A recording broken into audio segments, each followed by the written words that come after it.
Mambo vipi? Leo tuingie pwani ya Kenya. Msanii maarufu Master Kimbo ameanza kurasa mpya katika maisha yake binafsi baada ya kujaliwa kupata mtoto wa kike. Hongera. Kupitia kurasa wake wa mitandao ya kijamii, msanii huyo ameandika kwa furaha, "Welcome to the world my daughter Alia." Habari hizi zimepokelewa kwa bashasha na mashabiki wake pamoja na wadau wa muziki kote nchini, wakimtumia pongezi na baraka teletele kwa zawadi hiyo adimu. Master Kimbo ni jina linaloheshimika kwenye tasnia ya muziki wa hip hop na hata rap ya hapa nchini Kenya, hasa katika ukanda wa pwani.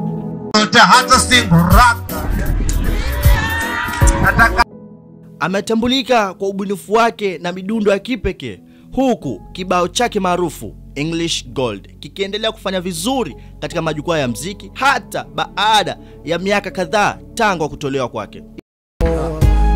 English gold is so silver, ona unalinda kikuita unasita unaringa, unajua kwendo kinga ngumestari unipinga daily. Ingawa mashabiki wamegundua kuwa hatoi ngoma kwa kasi kama zamani, Kimbo ameendelea kuwa mstari wa mbele kwenye matamasha makubwa, hasa nyakati za msimu wa sherehe, akiburudisha maelfu ya wapenzi wa muziki. Kupata mtoto ni hatua kubwa na yenye maana katika maisha ya mtu yoyote yule, na kwa Master Kimbo ni wazi kuwa tukio hili limeleta furaha na msukumo mpya katika maisha yake. Katika jamii ya wasanii na mashabiki wake, tukio hili limetafsiriwa kama mwanzo wa sura mpya ya maisha, si tu kwa msanii bali pia kama mzazi.